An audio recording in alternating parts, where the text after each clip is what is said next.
Hola a todos, bienvenidos a un nuevo episodio de Control Alt Meet, el podcast donde entrevistamos a personas relacionadas con el mundo de la tecnología, directa o indirectamente. Y en este episodio tenemos a Jorge Sánchez, también conocido como SursoDev, creo que lo he dicho bien, ¿no? Sí. Y bueno, ¿de qué vamos a hablar en este episodio? Si, digamos, habéis estado por LinkedIn y sois muy habituales del tema de programación, seguramente alguna vez os habrá salido, creo que te sale a veces como recomendado, bueno, básicamente, seguramente os va a salir este hombre, que es Ujú. SursoDev, que muchas veces pues habla del tema, digamos, de una formación que tiene de Clean arquitectura Architecture. limpia, Clean Architecture, sí, perdón, es que me sale, me sale fatal. Y también una newsletter, que ahora hablaremos de ella también. Ujú. Y a veces también tienes esa newsletter, como he dicho, y que a veces también, pues, digamos, escribes posts que son bastante interesantes, que vamos a hablar aquí de alguno de ellos. Ujú. Y un poco lo que viene siendo el programador de hoy en día, ¿no? Es decir, un poco ese ego, ¿no? Del programador que tenemos algunos, ¿no? Es decir, ¿no? Como esa soberbia que nos pasa mucho a los programadores, o Ujú. también un poquito de cómo podemos ser más productivos, también un poco lo de las certificaciones, que eso es muy titulitis, le digo yo. Entonces, bueno, vamos a ir tratando todo este tema de cosas que me parecen bastante interesantes. Entonces, lo primero, para la gente que no te conozca, pues preséntate.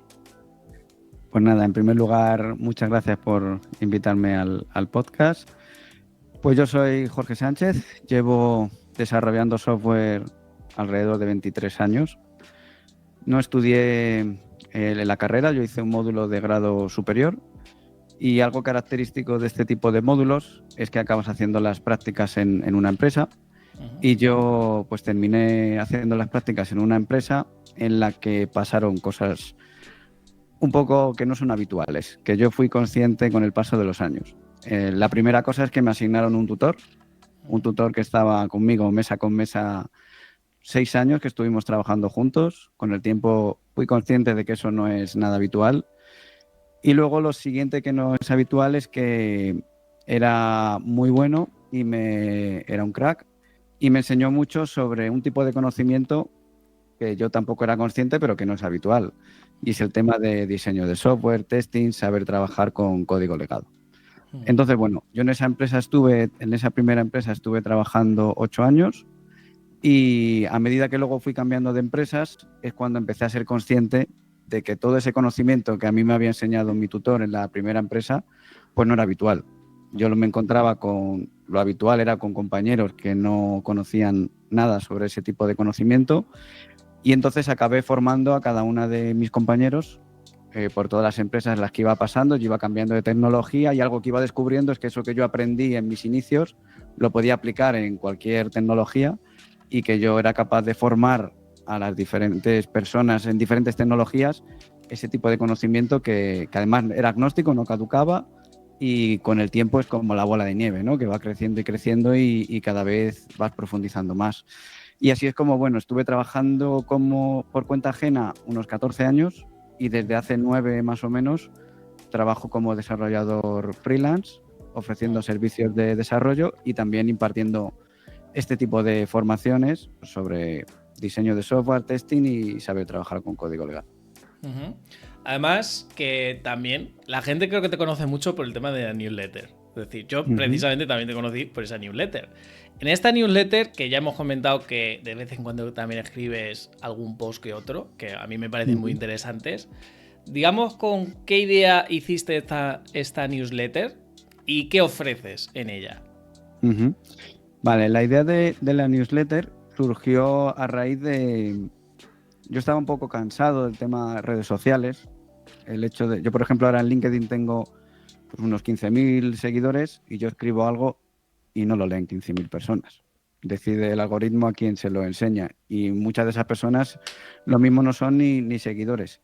Entonces yo tenía la idea de poder comunicarme yo directamente con una comunidad propia que no dependiera de algoritmos, que no pudiera una empresa externa decidir cerrarme la cuenta y yo perder todos mis seguidores, eso en primer lugar. Y luego también desde el principio yo la idea que tenía era comunicar de una manera diferente, porque algo en el desarrollo de software es que hay pocas newsletters, pero las que hay sobre todo es contenido curado, recursos, y yo quería ir por otra línea. Entonces, bueno, yo trataba de comunicar de otra manera, a través de experiencias, a través de historias que me habían pasado a mí o que me habían inspirado a lo largo de mi carrera, y enlazando esas historias con conceptos de desarrollo de software de calidad. Desde el principio tuvo bastante buena aceptación, y luego en esa newsletter también lo que suelo ofrecer cada vez que yo lanzo un curso o una formación, pues en esa newsletter es lo que utilizo como el canal de comunicación para comunicarlo a mi comunidad. O sea, como una especie de comunidad propia, ¿no? Donde tú Sí. puedes comunicarte como tal, ¿no? Con la Eso gente que es. se suscribe. ¿Cuánta gente Eso tiene es. suscrita ahora mismo, más o menos? No sé si se puede saber. Suscriptores activos ahora mismo hay unos 3.200 más o menos. Bueno, oye, está bien. Porque al final, eso lo bueno que tiene es como una especie de Discord, por así decirlo, pero es una comunicación directa al final. Uh-huh. Ya no sé si hay una comunicación, o sea, no sé si hay un feedback como tal. Es decir, Uh-huh. ellos te pueden contestar a ti, por ejemplo. Sí, ellos pueden responder cuando yo mando una newsletter, pueden responder a esa newsletter, es como responder un correo. Y luego también recibo bastantes emails a través de mi web. Cuando ya estás suscrito hay una parte de tu cuenta, y desde ahí me puedes mandar un email también, y recibo bastantes dudas y demás a través de ese email. Así que, oye, yo lo voy a dejar por aquí abajo, por si a alguien le interesa, que lo que vamos a comentar aquí es mucho sacado de tu newsletter, así que si os interesa este episodio, os va a interesar esa newsletter. Y otra cosa que también he visto es el tema de la formación de Clean Architecture. Ahora sí, me ha salido bien, que no sé por qué me ha salido antes mal. Y básicamente, incluso, bueno, que he visto que Carlos Azaustre se ha unido en una de tus últimas formaciones, que me lo tengo que traer, por cierto. Siempre digo que me lo tengo que traer y nunca me lo traigo, lo tengo que traer. Claro, esto del Clean Architecture, ¿qué es exactamente? Un poco para que la gente que no sepa lo que es, pues se pueda ubicar, y qué haces en esa formación. Vale, pues Clean Architecture es una arquitectura orientada al dominio. ¿Eso qué quiere decir? El dominio lo que quiere decir es el negocio del cliente.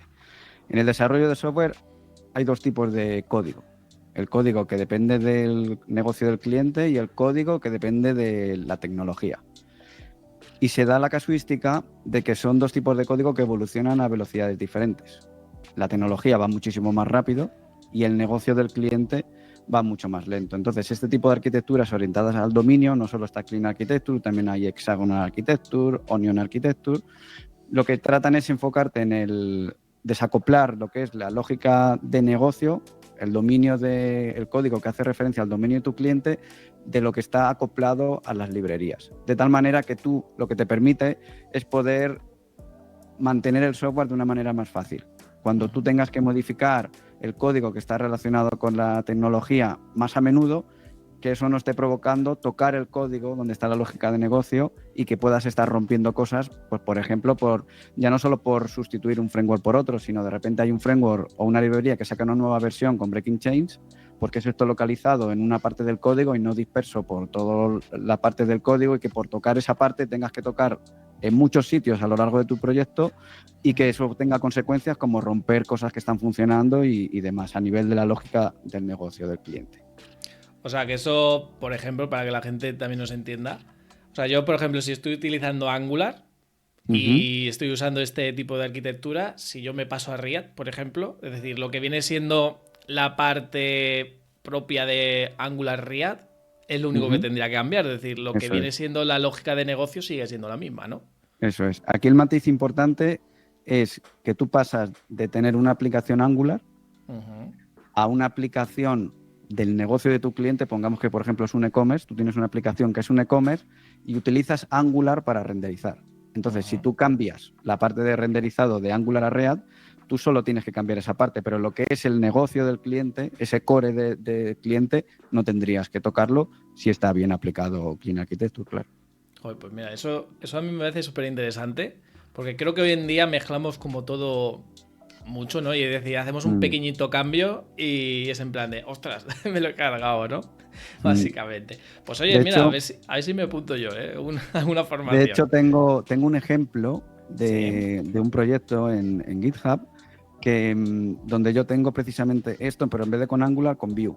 sea, yo tengo una aplicación donde lo tengo aplicado Clean Architecture, es un e-commerce, el carrito de la compra, con unos productos y demás, y tú puedes elegir si lo ejecutas con React o con Vue. Y toda la parte del core, de la lógica de presentación, de negocio y demás, es común para ambas aplicaciones. O sea que es algo que yo traté de no solo de divulgar, sino de mostrar con ejemplos que se podía hacer.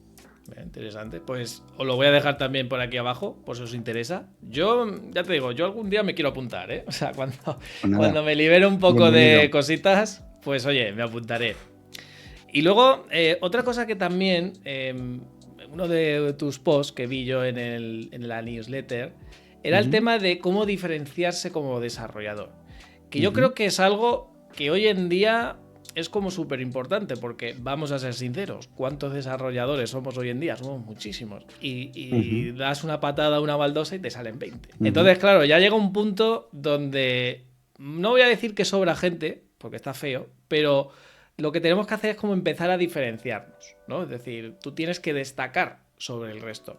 Tú, con tu experiencia, ¿cómo dirías que te puedes diferenciar como desarrollador?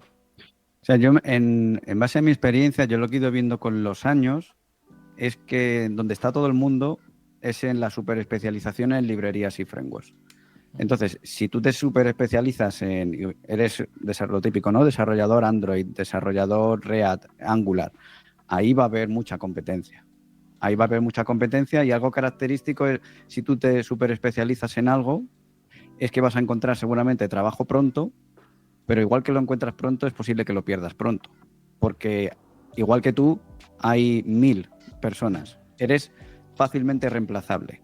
Entonces, de lo que se trata, o yo en mi experiencia, lo que he ido viendo con los años, es, yo por ejemplo, en tema de donde está mi especialización, es en el diseño de software, testing y saber trabajar con código legado, pero yo no me quedo solo ahí.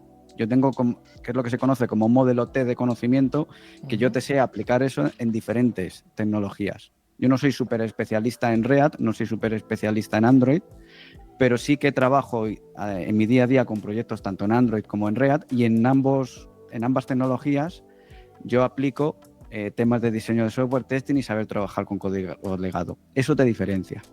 Y además es algo que las empresas no están acostumbradas. Cuando una empresa, yo lo he vivido en primera persona y lo he visto también en alumnos míos, después de venir a mis formaciones, cuando una empresa ve ese valor añadido que tú das, más allá de la tecnología, no te sueltan, porque no es habitual. Y además justo ese tipo de conocimiento es lo que hace ahorrar en mantenimiento del software a las empresas, porque vas a ahorrar tanto en tiempo como en coste de mantenimiento, y cuando una empresa tiene un empleado de ese perfil, no lo suelta. Este modelo T, esto lo hemos hablado ya en el podcast, y yo lo que he visto, que creo que también depende un poco de la empresa. Es decir, por ejemplo, yo creo que un modelo T a una empresa más o menos pequeña, vamos a decir pequeña pyme, vamos, por más o menos, yo creo que es un perfil que interesa mucho, porque al final en las grandes empresas, digo consultoras estas que tienen un montón, pues siempre está el especialista en frontend, siempre está el backend, siempre está el DevOps, ¿no? Es decir, siempre hay como pequeños equipos, y que normalmente, si tú te metes en un equipo, a no ser que pase algo raro, pues normalmente vas a hacer esa función, ¿no? Es decir, por ejemplo, vas a ser front, pues solo vas a tocar front. O vas a tocar una tecnología y vas a tocar solo esa tecnología. Cuando estás en una pequeña, más o menos, en una pyme, por ejemplo, claro, no hay tanta gente, ¿no? Es decir, oye, pues si tú sabes, por ejemplo, oye, ¿sabes hacer aplicaciones web? Ah, pues mira, sí, conozco, yo qué sé, mira, toca un poquito a Ionic, un poquito Flutter, tal. Ah, pues mira, tal. Es decir, aunque no seas súper experto, pero te sabes manejar. O sabes desplegar, sabes hacer un poco de todo. Es decir, está bien que te especialices como tal. Es decir, yo eso siempre me gusta, tener una especialidad dura, ¿no? Es decir, por ejemplo, en mi caso es Angular. Es decir, pero yo te sé desplegar, te sé hacer aplicaciones móviles, es decir, lo que tú decías, no soy súper especialista, pero me sé manejar. Y yo creo que también es importante que lo que tú dices con el tema de los frameworks, que yo creo que es un poco un mal de hoy en día, es de, yo es que sé Angular, vale, te vas a React, ¿sabes hacer lo mismo? Ay, no, pues... Es decir, lo que viene siendo la lógica, que yo creo que es la base al final, es decir, yo ahora mismo, yo no sé React.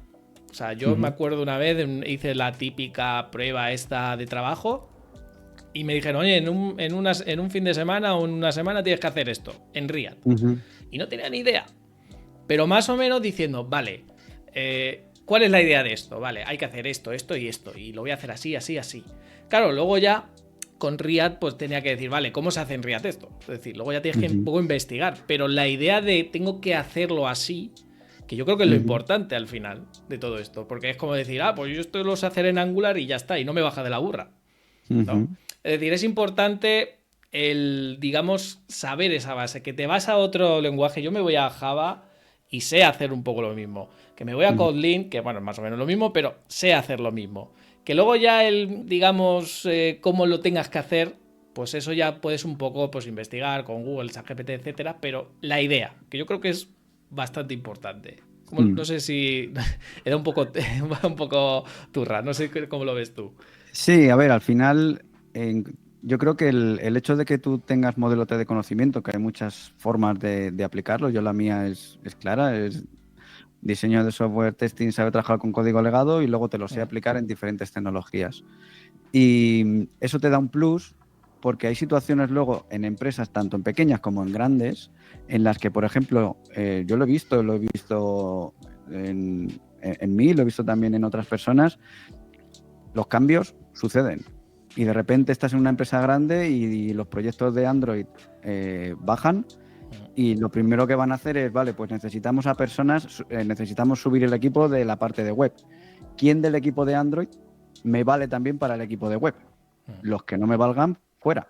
Exacto. Y los que, entonces, que incluso el tener un conocimiento más amplio te va a ayudar también en empresas grandes, que es donde hay más cambios de ese tipo. Te va a ayudar en empresas un poco medianas, pequeñas, por lo que tú decías, porque al final no hay tanta gente y tienes que saber manejarte en diferentes ámbitos, pero en una empresa grande lo que está a la orden del día es los cambios. De repente hay bajadas o de repente pues sale una nueva tecnología y hay que ponerse con ella. Pues, ¿quién tengo dentro de mi equipo que me puede aportar en la nueva tecnología?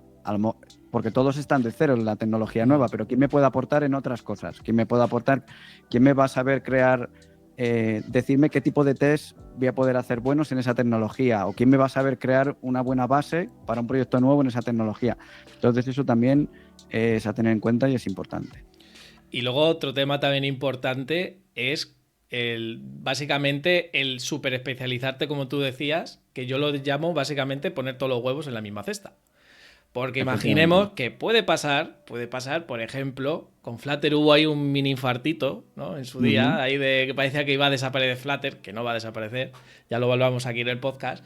Pero claro, que el día de mañana, perfectamente Google puede decir, yo sigo hablando de mi caso de Angular, puede llegar un señor de Google y decir que no lo conoces de nada y que te diga, oye, mira, Angular, esto, no me gusta, lo cerramos. Y a lo mejor se va a la mierda, perfectamente. Ha pasado. Hay varias tecnologías que han nacido y han muerto y eso ha pasado ya hace mucho tiempo. ¿Y por qué no va a volver a pasar? Y pasará. Y claro, imagínate luego dices, oye, pues imagínate desaparece Angular. ¿Tú qué haces? Pues he trabajado mucho de Angular y ahora me he tenido que reconvertir, ¿no? Que es un poco como el Age of Empires, ¿no? De cuando te hacían el sacerdote, el Wololo, ¿no? Ahora me he tenido que cambiar a otra tecnología. Realmente... Es que yo que conozco gente que solo sabe una tecnología y no le saque de ahí. O solo sabe frontend, o solo sabe backend. Es decir, no digo que seas experto, no digo que seas el mejor, digamos, no que seas full stack, ¿no? Básicamente. Pero que siempre tengas nociones, siempre sepas hacer algo, ¿no? Es decir... y que luego tú como empresario, si tú tienes una persona que cuando tú necesitas apoyo, tienes dos equipos, frontend, backend, necesitas apoyo en backend y hay quien te lo va a hacer de buena cara y quien te pone mala cara, pues al final, cuando llegue el momento de tomar decisiones, es que está claro con quién te vas a quedar. Además, mira, yo voy a poner un ejemplo con todo esto que estamos comentando. Yo en donde estoy ahora, cuando entré en el primer proyecto, era también Angular, a mí me dijeron, oye, necesitamos a alguien de Angular. Yo dije, bueno, pues no hay ningún problema, yo me puedo considerar experto, es decir, llevo muchos años de experiencia. Pero fíjate, es decir, teníamos un equipo también de backend y por cosas de la empresa, lo que tú decías, que pueden pasar muchas cosas, pues Claro. lo que hicieron es que tenían muchas prisas con otros proyectos y movieron a esas personas. Claro, ¿qué pasó? Que al final me quedé yo solo. Y claro, me Ujú, tuve que comer yo el backend, que por suerte es Spring y es Java, que sí conozco Java, es decir, Spring no lo conocía, más o menos ujú, alguna vez lo he escuchado, pero no he tocado mucho. Y fíjate, fue una buena oportunidad de claro. decir, oye, pues mira, sé Java y, oye, pues no conozco mucho Spring, pero oye, voy a apañarme. Que luego, yo creo que Ujú, ese es otro tema también, que es un poco el decir, oye, que sí, que yo me animo. Es decir, porque muchas veces es claro. como que nos da un poco de miedo decir, ostras, que no la quiero cagar, cuidado, que a ver si voy a pifiar algo. Es decir, a mí me dicen Ujú, ahora en mi trabajo, oye, tenemos una aplicación en React que tenemos que cambiarla. A ver, también según la aplicación, obviamente, pero a mí no me importaría. Es decir, en ese momento yo no tenía ni idea de Sprint, lo he tocado alguna vez, pero muy poco. No me considero experto ni nada y dije, oye, pues mira, allá es vamos, un ¿no? tema de mentalidad también, donde muchas Exacto. personas ven un marrón, pues otros podemos Una ver una oportunidad. oportunidad. Exacto. Yo lo pienso de decir, ostras, pues mira, voy a aprender algo nuevo. Es decir, Claro. luego en un futuro yo puedo hacer un curso, lo que sea, tal. Pero es una cosa que dices, ostras, que es interesante. Yo lo digo porque muchas veces la gente lo que hace es como, cuidado, no, esto yo es que soy tal, ¿no? Es decir, Ujú, yo soy experto en Kotlin, por ejemplo. Bueno, pero puedes hacer más cosas, ¿no? No te digo que seas experto, claro. pero por lo menos te puedes tirar a la piscina y decir, oye, pues mira, voy a probar, a lo mejor me gusta un montón. Yo por eso a los juniors que, digamos, conozco, yo siempre les digo que picoten. Picoten un Claro. poquito de todo.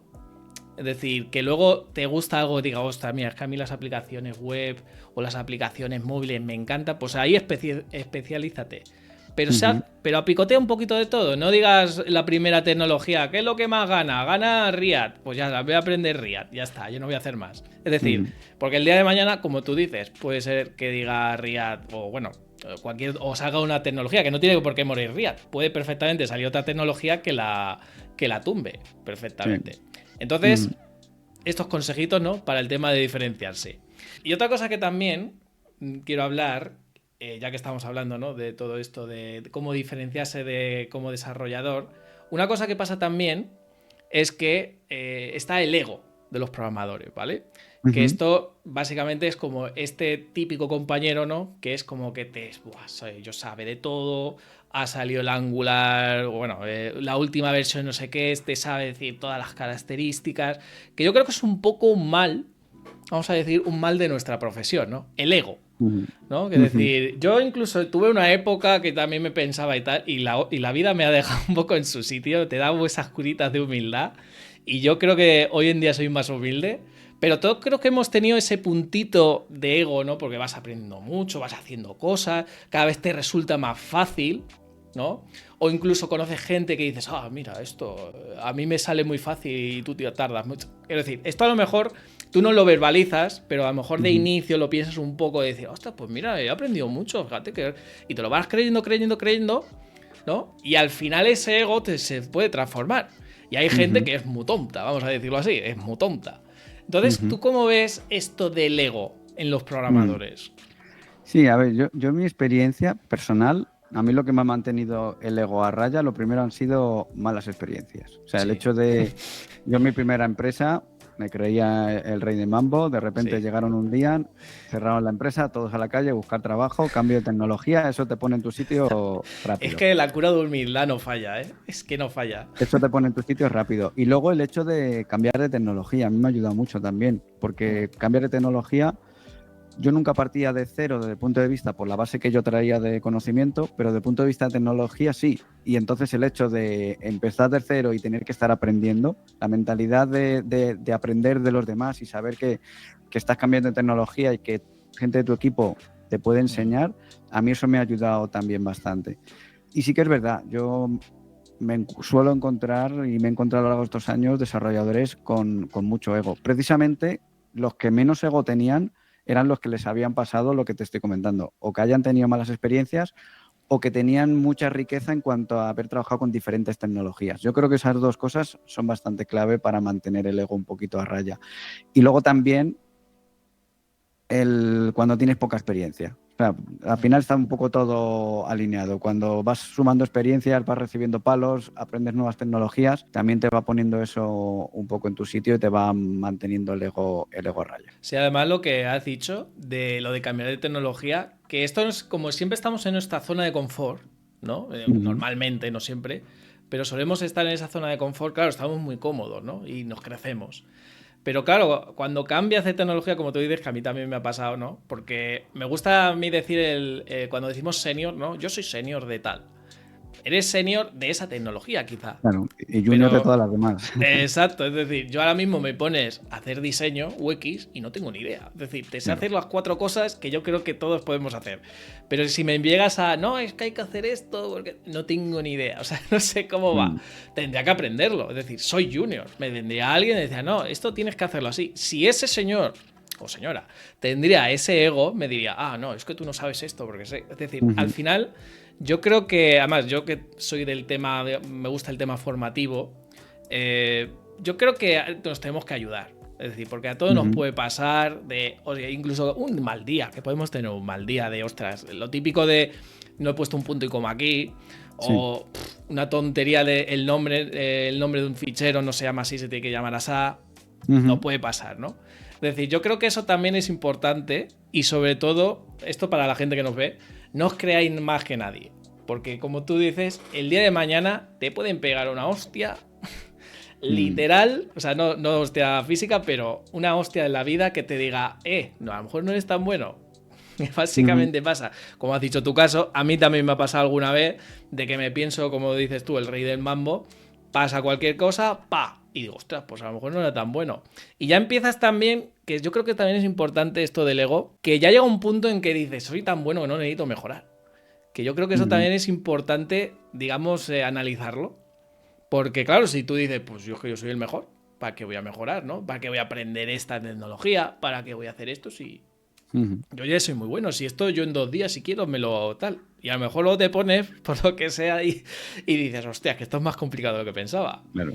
Entonces, por eso digo que hay que tener mucho cuidado con estos egos. Es decir, hay que saber controlar el nuestro, pero también hay que saber gestionar el de los demás. Es decir, porque te puede llegar uno que nos ha pasado. Yo creo que más o menos a todos nos puede haber pasado alguna vez que te llega alguno así subidito, no, pues es que esto es así, ¿por qué tal? Pues okay. Y ya cuando son estos de las versiones, a mí me pone malísimo, ¿sabes? Esto de, no, pues ayer salió la versión tal y teníamos que hacer, ¿sabes? Como en plan de, fíjate, bueno, eso ya no diría que es ego, ¿no? Porque eso ya creo que es más como soberbia, ¿no?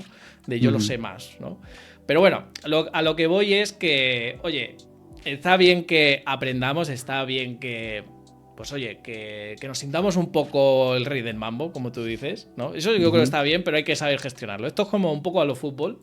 Cuando es uno muy bueno, dice, pues voy a dejar de entrenar, porque soy muy bueno, ¿no? A lo Messi, ¿no? Digo, pues yo dejo de entrenar y ya está. Y pues yo soy súper bueno, pues ya está. Pues eso, que simplemente, oye, que dejemos el ego a un lado, ayudemos, que eso también yo creo que es importante. Y oye, que está bien sentirse el rey del mambo, pero a veces una curita de humildad viene bastante bien, básicamente. Y bueno, otra cosa que también he visto es el tema de cómo ser más productivo, ¿no? Porque yo creo que hoy en día, es decir, yo creo que cada vez es más importante el aprovechar o ser productivo. Es decir, cuando digo aprovechar me refiero a, digamos, automatizar cosas, por ejemplo. Es decir, no tirarte una tarde haciendo algo, sino intentar automatizarlo, ¿no? Para el día de mañana. Ser más productivo, es decir, que tú, por ejemplo, no te tires, como digo, una tarde y, por ejemplo, de algo lo hagas en 2 horas, ¿no? Por ejemplo, ser productivo. Y no sé, o que utilices alguna herramienta, etcétera. ¿Tú cómo crees que podemos ser más productivos nosotros los desarrolladores? Para mí es importante el desarrollar de una manera más eficiente. A mí me gusta más enfocarme en esa parte. Por ejemplo, hay muchos project managers que la productividad la miden por el tiempo que tardas en hacer una tarea, pero lo miran por el tiempo que tardas en hacerlo la primera vez, pero no tienen en cuenta ese código que tú has desarrollado esa primera vez y luego da problemas en el futuro o no. Entonces, para mí una persona que tarda 2 horas en hacer una tarea y ha creado, por ejemplo, 100 líneas de código, sin embargo otra persona tarda el mismo tiempo, pero ha puesto menos líneas de código y encima te ha limpiado otras cuantas, al final ha dejado un código más eficiente y que va a ser más fácil de mantener en el futuro, pues para mí, aunque haya tardado el mismo tiempo, incluso la segunda persona un poco más, para mí es más productivo la segunda persona porque está dejando las cosas en el mismo tiempo mejor que la otra persona y se va a dedicar luego menos tiempo al mantenimiento del software. Que esto básicamente es el apagar fuegos, ¿no? Es decir, el hago cosas rápido y decir, oye, pues mira, ya está, pero que luego en un futuro dices, ostras. Claro, es decir, esto creo que también pasa mucho, sobre todo en consultoras de, mira, yo tengo que hacer esto y me da igual. Y se lo dejas como para el siguiente. A mí me ha pasado. Es decir, en el proyecto ese que estaba contando, estaba todo manga por hombro y decía, madre mía, y esto seguramente yo lo vi y dijo, esto es de hacer las cosas rápido y tal. Claro, cuando intentamos ser ese, digamos, hacerlo mejor, que puede costar más, que yo creo que también es un poco esa, no te voy a decir pereza, pero según también creo que el trabajo donde estés, es decir, a lo mejor tienes mucha carga, que eso también suele pasar, ¿no? Según la empresa. Pero yo creo que siempre hay que intentar ser lo más productivo posible, digamos también automatizar cosas, todo lo que se pueda. Porque no te digo que te lo haga ChatGPT, ¿vale? Pero intentar automatizar todas las cosas que digas, mira, es que estoy aquí, yo qué sé, cada día tengo que estar haciendo este código o lo estoy repitiendo mucho o no sé, cualquier cosa. Una cosa que a mí, por ejemplo, me gusta mucho y es una cosa que, digamos, intento expandir un poco en la comunidad, es el tema de las bibliotecas, ¿no? Bibliotecas de pues tipo Angular o, por ejemplo, PyNG, Angular Materials, si la gente la puede conocer, ¿no? Por ejemplo, nos pasa mucho, ¿no? Yo qué sé, un modal, ¿no? Es decir, ¿cuántas veces ha hecho en un proyecto el mismo modal? Pues Sí. el Pepito ha hecho su modal, yo he hecho mi modal y otro ha hecho su modal. Y cada uno tiene el suyo. Y luego yo entre proyectos, pues uno tiene una versión. Es decir, un cachondeo, ¿no? Al final. Entonces eso al final, yo es una cosa que me gusta mucho incluso proponerles a las empresas, de decir, oye, pues podríamos hacer esto, porque al final os vais a quitar trabajo. Es decir, Claro. al final una empresa, aunque no lo sepáis, chicos, a la empresa le interesa ganar dinero. Y cuanto menos tiempo gastes en hacer algo, es decir, en vez de hacer un modal 7 veces, si ya lo tienes y simplemente lo vas mejorando, pues es algo que realmente es algo productivo. Porque al final tú solo tienes uno, incluso tus compañeros no tienen que crear su propio modal. Pueden usar el tuyo, por así decirlo, internamente en la empresa me refiero. Y básicamente, pues igual que un modal, pues yo sé, un dropdown o lo que sea. O se puede utilizar, pues de alguno de digamos, como he dicho, ¿no? De un PyNG, etcétera. Por eso digo que al final este tipo de cosas, cada uno yo creo que es productivo a su manera también. Por ejemplo, yo estoy diciendo este caso, pero luego hay gente que dice, oye, pues mira, yo voy a hacer, aunque tarde un poco más, pero voy a hacer test. Que eso es algo que la gente también no suele hacer, ¿no? Es decir, el tema de test, porque dice, oye, pues mira, no me da tiempo, a lo mejor no hace falta, en 6 meses a lo mejor no estoy ni aquí, pues ¿para qué, no? Pero es importante, diría yo, ¿no? Este tema de cosas, sobre todo, pues para, pues eso, ¿no? Sobre todo no dejarle la pelota al siguiente, que eso es una cosa que a mí personalmente no me gusta mucho. Claro, a ver, yo creo que algo que está muy estandarizado, y yo creo que es un error, es vivir el día a día del desarrollo de software como si fuera toda una urgencia.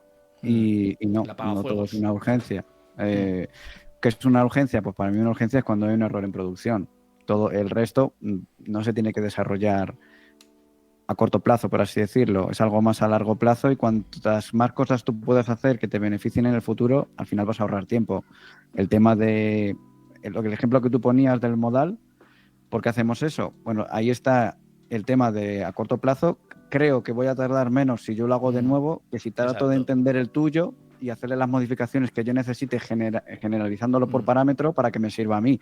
Pienso que voy a tardar menos. Es un error. Al final acabas tardando más. Con el tema del test que ha sacado el tema, ocurre lo mismo. Pienso que si lo pruebo manualmente, voy a tardar menos que si escribo test.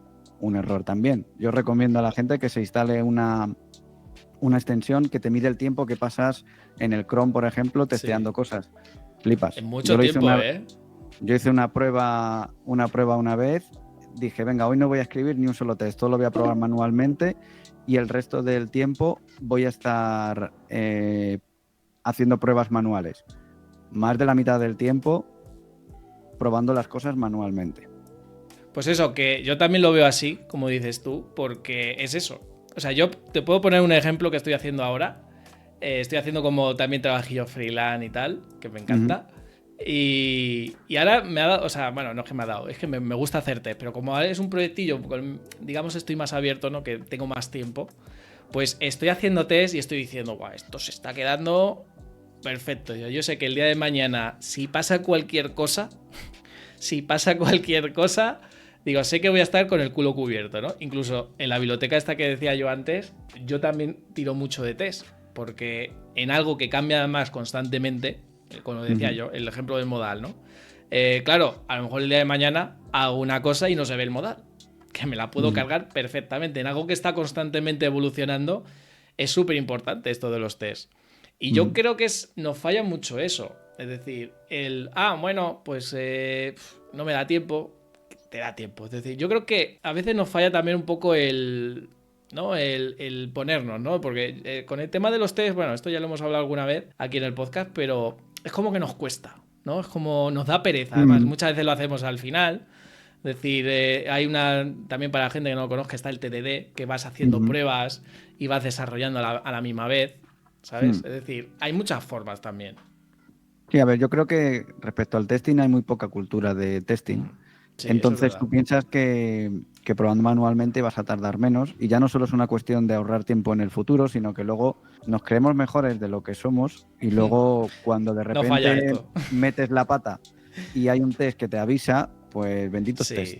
Sí, hostia, ya Y, ves. y es Eso es algo lo que tú, por mejor, ¿eh? ejemplo, cuando te pasa eso es cuando de repente los valoras, cuando dices, joder, pues menos mal que he escrito test. Te acuerdas de tu yo del pasado, le das las gracias y sigues. Y cuando tienes algo sin test y falla, dices, hostia, tenía que haber hecho test, ¿no? Claro. Además que una cosa también, que esto yo lo compartí hace poco en Twitter, cuando tienes todos los test, ¿sabes? Lo típico que te sale todo ok, también es un poco de sensación de gusto. ¿Sabes? Ujú. Como tú sabes esas imágenes o esos vídeos donde te ponen cosas que encajan perfectamente. O Ujú. sea, ese placer visual, ¿no? De, oh, qué Sí. gusto. Pues para mí los test son eso. Es decir, tú ves Ujú. que todo funciona como debería ser, en principio, porque siempre se te puede escapar algo, pero en principio funciona todo como debe ser. Y en caso de que Y, cambies una línea, que siempre es lo típico de, quito esta línea que no sirve de nada, paso el test y dices, hostia, pues sí, sí servía de algo, ¿no? y la tranquilidad, Básicamente. da tranquilidad que tú hagas un refactor, por ejemplo, ejecutes los tests y todos pasen, te da tranquilidad de que no estás rompiendo nada. Sin embargo, si tú no tienes test, es que hacer un refactor sin test es un suicidio. No sabes si estás rompiendo algo, se va a dar cuenta el cliente en producción, todo el problema va a ser mucho más grave si lo encuentra el cliente en producción que si lo detectas tú en desarrollo. Todos son ventajas el escribiendo test. Y luego otro tema que también vi en tu newsletter es uno que se llamaba 3 errores que te dejarán sin trabajo, ¿no? Que Ujú. esto es lo que decíamos un poco antes, ¿no? De, yo soy súper guay, pues no me van a nunca despedir, ¿no? Que puede pasar en cualquier momento, de que como dices en tu caso, del día de mañana, pues oye, yo soy muy bueno, pero oye, chapan la empresa y ya está. ¿Cuáles Ujú. son esos 3 errores que tú hablas ahí en Ujú. ese post?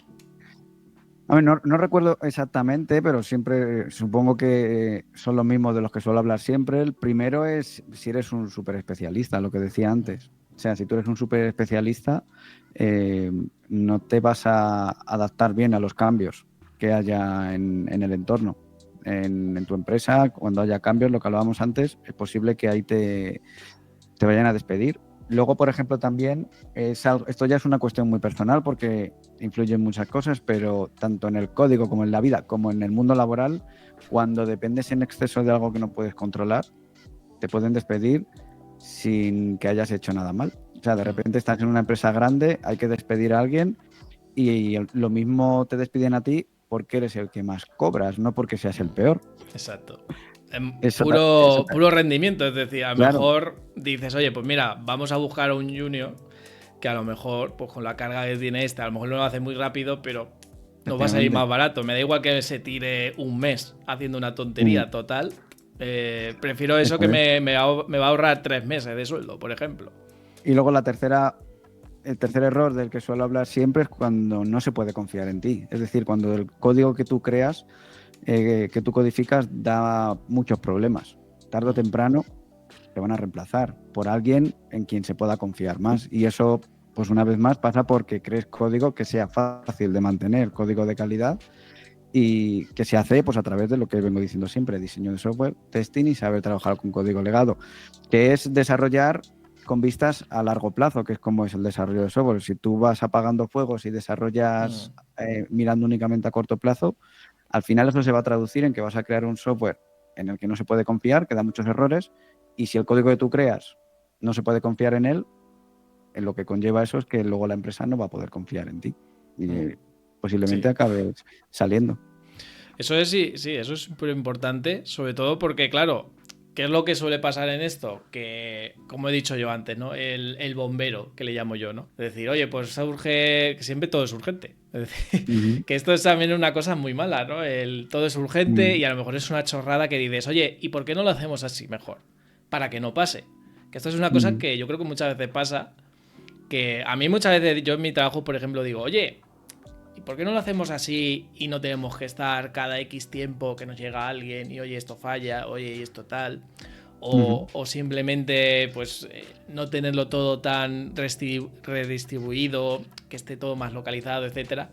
Y esas son cosas que luego te evitan problemas. Y yo creo Claro. que, sobre todo lo que tú decías, claro, si te falla algo, imagínate, esto, bueno, no me llegó a pasar a mí me dijeron que casi pasó, en una demo, ¿vale? De una aplicación, se Uh-huh. quedó ahí como el típico spinner, ¿vale? Y claro, el spinner, joder, sirve para algo, sirve para decir que está cargando, ¿no? Claro. Y yo me acuerdo que mi manager me dijo, dice, "Puf, es que tardó el spinner, no sé, creo que tardó 7 segundos. Claro, la de presentación ahí 7 segundos es como un dolor. Digo, hombre, pues 7 segundos que está esperando. No, quiero decir, Uh-huh. al final te está diciendo que está esperando. Yo lo siento, a ver, Claro. a lo mejor también es la culpa del servidor. Pero bueno, es decir, al final a lo que voy es que todo ese tema de cosas es importante. Es decir, el no dejar nada para más adelante, incluso aunque tú no estés, que eso también yo lo veo muy feo, ¿no? Esto se lo coma en un futuro a alguien que yo no, yo no conozco, ¿no? Uh-huh. Entonces, intentar siempre eso, ¿no? Es decir, esto es un poco para la gente que nos vea. Intentar no dejar nada para el de delante, intentar ser productivos, como hemos dicho antes. Digamos, no. Pues eso, siempre testear, como hemos dicho, siempre que se pueda. También el tiempo a veces apremia y también te apretan, también según la empresa. Pero bueno, vale, y con esto que decías, claro, una cosa que has dicho es el tema del código de calidad, ¿no? Uh-huh. Que esto nos puede sonar un poco raro, en principio, decir esto qué es de lo del código de calidad. Uh-huh. A ver, para mí el código de calidad es igual que en cualquier otro aspecto de la vida. Para mí algo que tiene calidad es algo que no se rompe fácilmente. Yo si me compro una tele y a los 2 días no va la imagen, algo se ha roto, para mí esa tele no es de calidad. Con el código ocurre lo mismo. Cuando un código tiene errores, se rompe con facilidad y sobre todo, a diferencia del hardware, el software está pensado para que sea fácil de cambiar. De ahí viene el nombre del software, que sea suave, que sea fácil de cambiar. Entonces, cuando tú creas software que cuando lo vas a cambiar se rompen cosas, no es un código, un software que sea de calidad. Entonces, para mí el software de calidad es ese software que es fácil de mantener y que es fácil hacerle cambios sin que se rompa lo que ya está funcionando.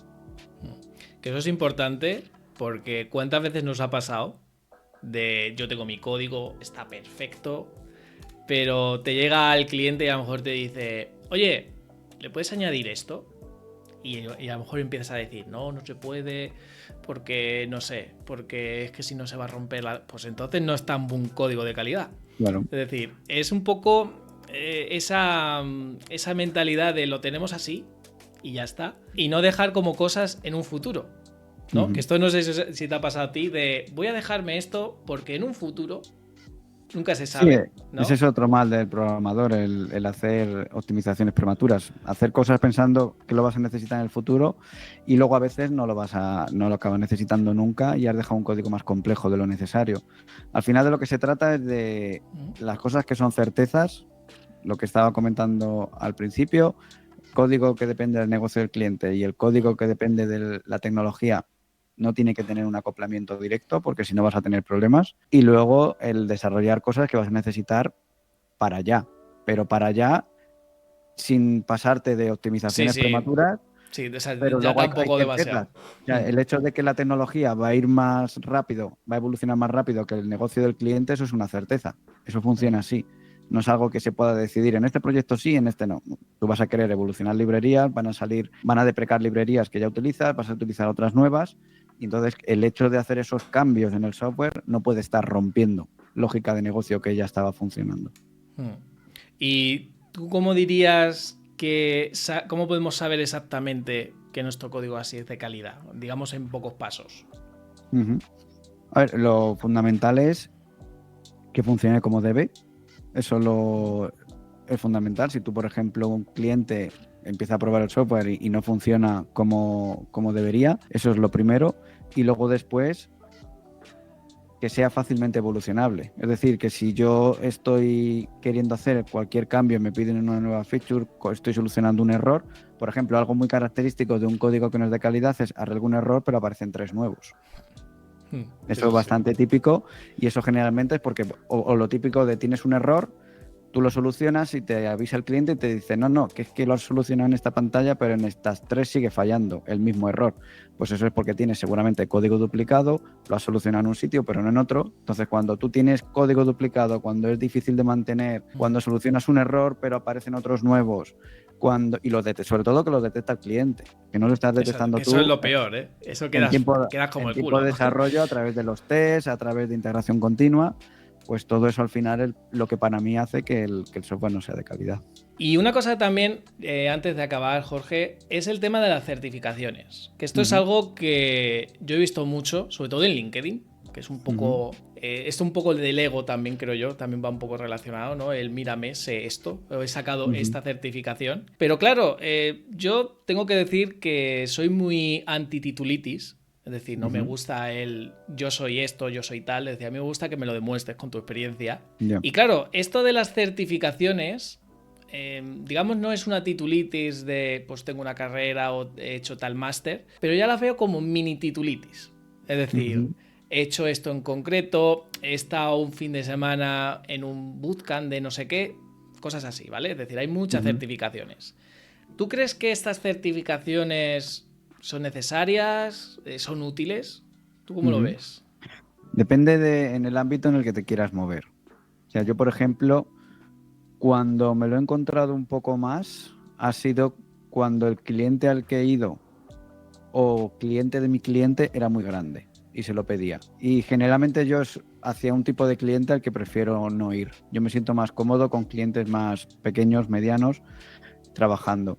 Tanto cuando trabajaba en empresas como cuando trabajaba trabajando por cuenta propia como autónomo, me gusta más ese entorno. Sí que es cierto que si yo tengo amigos desarrolladores de software que trabajan en empresas internacionales y se lo exigen. Te exigen tener una certificación de Azure, de Amazon Web Service, lo que sea. Pero es que yo no trabajaría en una empresa así. Yo la empresa más grande en la que trabajé me fui a los 9 meses, que es en la que menos tiempo he estado, y porque no encontré otra cosa antes, si no me habría ido antes. Yo en el ambiente que me quiero mover, creo que no son necesarias. Pero sí que en empresas grandes y demás, sí que sé que te lo piden, o si tu empresa trabaja para clientes muy grandes, posiblemente te lo pidan. Pero vamos, como digo yo, es un ambiente en el que no me gusta cuando la empresa ya es un poco más grande. ¿Y tú crees que cuando hacemos este tipo de certificaciones, es decir, que luego la pones en LinkedIn, ¿no? Que te pone, he hecho tal certificación. ¿Tú crees que lo hacemos un poco también, como decía antes, por el tema del ego, ¿no? De cómo demostrar que sabes algo. Es decir, que tú a lo mejor tu día a día lo sabes, pero quieres Mm. demostrarlo, ¿no? Es un poco a lo red social. Es una mezcla de todo. Yo creo que puede haber casos en que te lo haya pedido si trabajas en una empresa muy grande o tu empresa para clientes muy grandes, y luego hay otros casos que lo hacen un poco por un tema de ego. A mí no, o sea, desde el punto de vista objetivo, yo no creo que una certificación te certifique como tal. Lo que te debería de certificar como tal es tu trabajo diario. De hecho, sé que hay personas que se sacan las certificaciones sin haber estudiado. O bien porque lo saben de su trabajo diario, o pues porque de alguna manera han hecho trampas al sacarse la certificación. Yo personalmente no creo mucho en las certificaciones. No, yo tampoco. La verdad es que el tema de las certificaciones a mí me parecen un poco a lo Pokémon, de recolectar, ¿sabes? De coleccionar. voy a intentar sacarme todas las certificaciones posibles, aunque sea de algo que sea una chorrada. ¿No? Es como, o también como los logros de un videojuego, ¿no? De voy a sacarme todos los logros, el platino, ¿no? Que se dice. Claro, y yo creo que a mí personalmente, ya te digo, como alguien que está muy en contra de la titulitis, por así decirlo, a mí lo de la certificación me parece un poco lo mismo, pero en mini. Entonces, claro, como tú dices, sí lo veo bien de, oye, pues mira, yo qué sé, alguien que lo hace muy bien creo que es AWS, que tiene como diferentes grados, es decir, tú a lo mejor, como tú dices, oye, pues mira, es que mi empresa lo requiere, pues oye, pues te lo pueden pagar y si lo tienes que sacar, pues oye, al final es algo que necesitas, es decir, eso no lo veo malo. Lo que veo malo es cuando te sacas algo y no lo sacas, creo que muchas veces porque a ti te interesa, bueno, no que no te interese, pero dices, me gusta que la gente vea que he sacado esa certificación, ¿no? Que yo creo que también eso, sobre todo, no sé si lo habrás visto tú mucho, yo lo veo mucho en LinkedIn, sobre todo. Claro, en Twitter y esas cosas no lo sé, pero por lo menos en LinkedIn creo que es donde más, ¿no? Además que parece como, es como como las medallas, ¿no? De la guerra, ¿no? De que tienes un montón y parece que has De matado hecho, muchos, a ¿no? mí en mi formación de Clean Architecture ha habido empresas que me han pedido que les dé un diploma, una certificación. Sí. Y les he dicho que lo único que les voy a certificar es el conocimiento que les voy a pasar. Pero no doy certificaciones ni porque no creo en ellas. Entonces, sería un poco absurdo que yo no crea en las certificaciones y luego vaya dando certificaciones de mi formación. No. Claro, es que es eso. Yo creo que al final, si tú, por ejemplo, como tú dices, ¿no? La formación, tú das una formación, oye, yo te voy a enseñar esto, que tú tengas el diplomita en casa, ¿vale? Porque tú perfectamente puedes estar en la formación, alguno de tus alumnos, por ejemplo, y que pues diga, mira, yo paso, me den el diploma y Santas Pascuas, ¿no? Y luego llegues a la hora de la verdad y digas, ostras, pues yo obtuve el trabajo porque sabía esto de Clean Architecture, ¿no? Y ahora me están... Claro, luego también es como que quedas un poco mal, ¿no? El del diploma queda un poco mal porque es en plan de, joder, pues vaya mierda de diploma, ¿no? Es decir... Al final, el día a día te pone en tu sitio. Sí, eso es otra curita de humildad, como he dicho yo en este episodio. Por eso digo que está bien, yo creo que, como digo, está bien cuando es algo que te haga falta, por ejemplo, es decir, algo que te llame la atención y tienes ahí el diploma y dices, bueno, ok, pero ya cuando te lo sacas para lo voy a enseñar o incluso, como he dicho, como si fueran galones, ¿sabes? Como si fueran los galones del programador, ¿no? Es decir, lo pones en tu currículum que lo llenas, que ya te digo que yo estoy seguro que a la mitad de los... o bueno, la mitad digo, la mayoría de los recruiters le suda olímpicamente que hayas hecho un fin de semana una certificación de Azure, por ejemplo. Seguro que les da igual. Les puede decir, bueno, pues este sabrá algo de Azure, por lo menos. Pero es eso, ¿no? Es decir, que yo creo que mucha gente gasta esto. Es decir, yo lo veo muy certificaciones, ¿no? Básicamente. Y que luego yo, ojo, hay certificaciones que están muy bien, pero luego también hay unas que están muy mal, básicamente. Una cosa que también hace esto de las certificaciones, que ahora que decías tú lo de tu formación, es por ejemplo Udemy. A mí Udemy me parece una cosa muy tonta que al final pues te da un diploma. Que yo creo que es un poco como esa sensación, ¿no? De decir, mira, acabo el curso, pues tengo un algo que me demuestra que acabo el curso. Pero yo lo veo un poco chorra, ¿no? Porque al final lo que te tienes que quedar es con lo que has aprendido, con lo que podrás aplicar al final en ese curso. No sé cómo lo ves tú ahí eso. Sí, no, al final, como digo, lo importante es el conocimiento que te llevas, no el certificado. Y es lo que yo trato de aplicar en mi formación. A mí no una empresa ni dos ni tres, varias me han pedido si les puedo hacer un diploma o un certificado y a todas les digo que no, que yo lo que les puedo certificar es que el conocimiento que les voy a enseñar les va a servir y no voy a dar ningún diploma ni nada porque ya te digo, es que no creo en esas cosas. Bueno, pues yo en principio no tengo más preguntas. No sé si a ti se te ha quedado algo ahí en el tintero. No. Hemos Todo bien. hablado bastante de código, hemos hablado un poquito de todo lo que me interesaba. Bueno, antes de acabar, Jorge, una cosa que hacemos aquí en el canal es que recomiendes a alguien para que venga aquí, ¿vale? Es decir, puede ser un perfil técnico, es decir, puede ser alguien que no tenga ese perfil técnico, pero que esté relacionado con la tecnología. Al final a mí lo que me interesa es, puede ser un tema también, puede ser una persona, puede ser alguien que complemente esta entrevista que hemos hecho. No sé, ¿a ti quién se te ocurre?